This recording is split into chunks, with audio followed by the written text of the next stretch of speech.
श्रीमच्चन्दन चर्चितो जलवपो शुक्लाम्बरा मल्लिका मालालंकृत कुंडला परविलसन मुक्तावली शोभिता सर्वज्ञान निदान पुस्तक धरा रुद्राक्ष माला करा वाग्देवी वदनम्बुजे बसतु मे त्रैलोक्यमता चिरम् मुखं करोति वाचालं पंगुं लंघयते गिरिं यत्कृपातमहं वन्दे परमानन्दमाधवम् सच्चिदानन्दरूपाय विश्वोत्पत्त्यादिहेतवे तापत्रय विनाशाय श्रीकृष्णाय वयं नुमः। नारायणं नमस्कृत्य नरं चैव नरोत्तमं देवीं सरस्वतीं व्यासं ततो जयमुदीरयेत्। अथ ज्येष्ठ कृष्ण एकादशी कथा। अपरा एकादशी कथा। युधिष्ठिर उवाच ज्येष्ठस्य कृष्णपक्षे तो किं नाम एकादशी भवेत् श्रोतुमिच्छामि माहात्म्यं तद्वदस्यो जनार्दनः। श्रीकृष्ण उवाच साधु पृष्ठत्वया राजन् लोकानां हितकाम्यः बहुपुण्यप्रदा वै सा महापातकनाशिनी अपरा नाम राजेन्द्र अपार फलदायिनी लोके प्रसिद्धतां याति अपरां यस्तु सेवते वर्महत्य विभूतोऽपि गोत्राः भूणः तथा परापवाद तथा परस्त्रीरसिकोऽपि च अपरास्यवनद्राजन् विपाप्मा भवति ध्रुवं कूटसाक्ष्यं मानकूटं तुलाकूटं करोति य कूटवेदं पठेद् विप्रः कूटशास्त्रं करोति च ज्योतिषी कूटगणकः कूटायुर्वेदकोऽभिषक् कूटसाक्षी समाहूयते विज्ञेय नरकौकश अपरास्यवनद्राजन् पापमुक्ता भवन्ति ते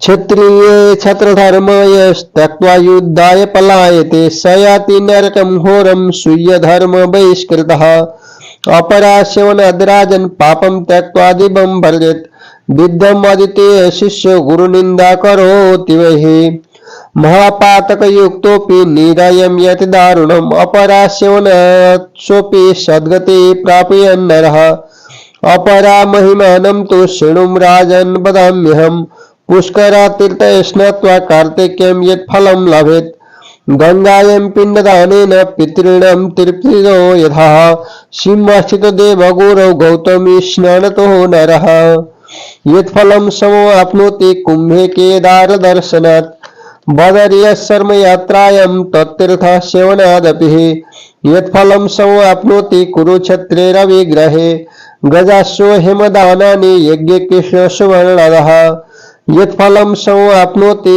अपराया वर्तन् नरः अर्धपर्षितं गां दत्त्वा सुवर्णं वसुधां तथा नरस्तत्फलमाप्नोति अपरा वर्तसेवनात् पापदुर्मकुठारोऽयं पापेन धनदवानलः पापान्धकार सूर्योऽयं पापसारङ्गकेसरी बुद्बुदा इव तोयेषु पुत्तिका इव जन्तुषु जायन्ते मरणायैव एकादश्यं व्रतं विनः अपरां समुपस्यैव पूजयित्वा त्रिविक्रमं सर्वपापविनिर्मुक्तो विष्णुलोकं वर्जन् नरः लोकानां चैतार्थाय तवाग्रे कथितं मया पठनात् श्रवणाद्राजन् सर्वपापै प्रमुच्यते इह लोके सुखं भुक्त्वा मृत्वा सत्ये पुरे वसेत्।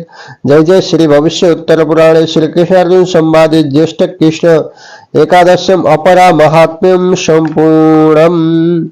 उपनयतु मंगलं वा सकल जगन्मंगलालय श्रीमन् दिनकर किरण निबोधिता नवनलिन निवेक्षण कृष्ण काले वर्षतु पर्जन्य पृथ्वी शशशालिनी देशोऽयं क्षोभरायितो निर्भया देशोऽयं क्षोभरायितो बर्मणा सन्तु निर्भया अपुत्रा पुत्रिणः सन्तु पुत्रिणः सन्तु पौत्रिणः निर्धना सदना सन्तु जीवन्तु शरणं शतम् यं वर्मा वरुणेन्द्र रुद्रमरुतास्तुन्वन्ति दिव्यस्तवैर् वेदैः सङ्गपदः कर्मोपनिषदैर्गायन्ति यं सामगाः ध्यानावस्थितद्गतेन मनसा पश्यन्ति यं योगिनो यस्यन्तं न विदुषुरासुरगणा देवाय तस्मै नमः। ओम श्री कृष्णार्पणमस्तु। हरे नमः।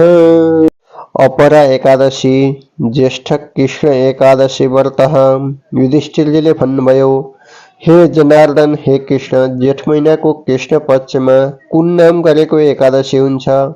म त्यसको महात्म्य सुन्न चाहन्छु। त्यसको महात्म्य बताइ बक्सियोस्। भगवान श्रीकृष्णले भन्नुभयो, हे राजन, हे युधिष्ठिर, मनुष्यहरूको कल्याणको इच्छाले तिमीले यो असल कुरो सोध्यौ। ज्येष्ठ कृष्णको यो एकादशी त बडा बडा ठुल्ठुला पापहरूलाई पनि नाश पारेर धेरै धेरै पुण्य दिनेवाला छ। हे राजेन्द्र, अपरा नामको यो एकादशी त पार पाइ नसक्नुको पुण्य फल दिनेवाला छ। जो मनुष्य यो अपरा एकादशीको सेवा गर्दछ तो जन संसारमा प्रसिद्धि पाउँछ, अर्थात् लोकमा उसको कीर्ति फिँजिन्छ। जसले वर्म हत्या, गोत्र हत्या, भ्रूण हत्या, गर्भ हत्या तथा सधैँ अर्काको निन्दा गरेर हिँड्ने, सधैँ अर्काकी नारीहरूसँग प्रीति गर्ने, त्यस्तो जन पनि हे राजन अपरा एकादशीको व्रत गर्ने गर्यो भने अवश्य तो पाप रहित हुन्छ। अनि जो जन झुटोको साक्षी बस्छ, झुटो प्रमाण दिन्छ, अर्थात् नभएको कुरा भन्छ, कम जोग छ, अर्थात् त्यस्तो काम जसले गर्दछ त्यस्ता पापी, र अनि जो ब्राह्मण भएर पनि अशुद्ध वेद पढ्दछ, अर्थात् सारस्वरको विचारै नराखी वा अक्षर चपाई अपुरो भनी या ढाँचा काँचा मात्र देखाएर अन्तसन्त फलाकी वेद पढ्दछ, तथा जो ब्राह्मण वैदिक मतको खण्डन गरी नास्तिक मत प्रचार गर्ने शास्त्र लेख्दछ, त्यस्तो जन र झुटो चिना टिप्पण लेख्ने, झुटै फल बताउने ज्योतिषी पनि आयुर्वेद नपढेको टपटुइया, अन्दाजी ओखती गर्ने वैद्य, यी सबै झुटो साक्षी बक्ने जस्तै पापी हुन्छन्। यी सबै मरेपछि नरकमै घर बनाउनेवाला हुन् भनेर जान्नु पर्दछ। त्यस्ता नरक जाकिने पापी पनि हे राजन अपरा एकादशीको व्रत गर्यो भने पनि यी सबै पापबाट मुक्त हुन्छन्। र जो क्षत्रिय भएर क्षत्रिय धर्म त्यागेर युद्धबाट भाग्दछ, आफ्नो धर्म छाड्ने र तो क्षत्रिय घोर नरकमा जागिन्छ। जुन शिष्य विद्या पढिसकेर गुरुको निन्दा गर्दछ, हे राजन त्यस्तो उग्र पापी पनि अपरा एकादशीको व्रत गर्ने गर्यो भने त्यस उग्र पापलाई त्यागेर स्वर्ग जान पाउँदछ। जो जन महापातकी पापले पापी भएर अवश्य भयंकर नरकमा जाकिनेवाला छ, त्यस्तो पापी जन पनि अपराको व्रत बस्यो भने असल गतिमा प्राप्त हुन्छ। हे राजन, अब तपाईँ अपरा एकादशीको महिमा सुन्नुहोस्। म बताउँछु। तिनै एउटा पुष्करमा कार्तिक महिनामा नुहाउँदा जो पुण्य फल प्राप्त मिल्दछ तो यस एकादशीको व्रत बस्नले मिल्दछ। जस्तो पितृहरूलाई तृप्त पार्ने गंगा किनारमा गरेको पिण्डदानले जो पुण्य पाउँदछ, कुनै पनि मनुष्यले सिंहमा बृहस्पति हुँदा वा गौतमीमा स्नान गर्नाले जो फल पाउँदछ तो यस एकादशीमा व्रत बस्नले पाउँदछ। अनि कुम्भ राशिमा सूर्य संक्रमण हुँदा वा कुम्भ राशिमा वा फाल्गुन महिनामा केदारजीको दर्शन गर्नाले जो फल मिल्दछ, अनि बदरिका आश्रमको दर्शनले अथवा बद्रीनाथमै रहनाले पनि जुन फल मिल्दछ तो यस एकादशीको व्रत गर्नाले मिल्दछ। र सूर्यग्रहण लागेको बेलामा कुरुक्षेत्रमा स्नान गर्नाले जो पुण्य मिल्दछ, त्यस्तै हात्ती घोडा सुन दान गर्नाले र यज्ञमा प्रशस्त सुन दान गर्नाले जस्तो फल मिल्दछ, त्यस्तै प्रकारको फल यो एकादशीको व्रत बस्नाले मिल्दछ। जो फल पाउँछ तो फल मनुष्यहरूले केवल अपरा एकादशीको व्रत गर्नाले पाउन सक्दछन्। जसले आधा ब्याएकी दोमुखी गाई र त्यस्तै प्रशस्त सुन जग्गा दान गरेर मनुष्यले जो फल पाउँछ तो फल अपरा एकादशीको व्रत गर्नेले पाउँदछ। यो व्रत पापरूपी वृक्षलाई काट्नका लागि वञ्चरो स्वरूप हो र पापरूपी दाउराको खलियोलाई भस्म पार्न डढेलो जस्तै हो, र पापरूपी अन्धकार नाश पार्न यो व्रत सूर्य जस्तै हो। पाप रूप मृग मार्न सिंह जस्तै हो र पानीको फोका जस्तो प्राणीमा पुतली जस्तै हो।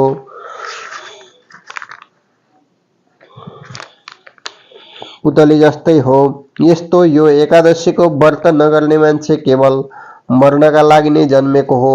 अपरा एकादशीको व्रत गरेर त्रिविक्रम भगवानको पूजा गरेर मात्रै सारा पापबाट छुटेर मनुष्य विष्णुलोकमा जान पाउँदछ। जनताको कल्याणका लागि नै यो कथा मैले तिम्रो सामु बताएको हुँ। यो कथा केवल पढ्नाले वा सुन्नाले मात्रै पनि हे राजन मनुष्य भएर सारा मनुष्यका सारा पापहरू छोड्दछ र यस लोकमा मनले चाहेको जस्तो चाहेको छ त्यस्तै प्रकारको सुख भोगेर मरेपछि परलोकमा पनि सत्यपुरमा बस्न पाउँदछ। इति श्री एकादशी महात्म्यम सम्पूर्णम्।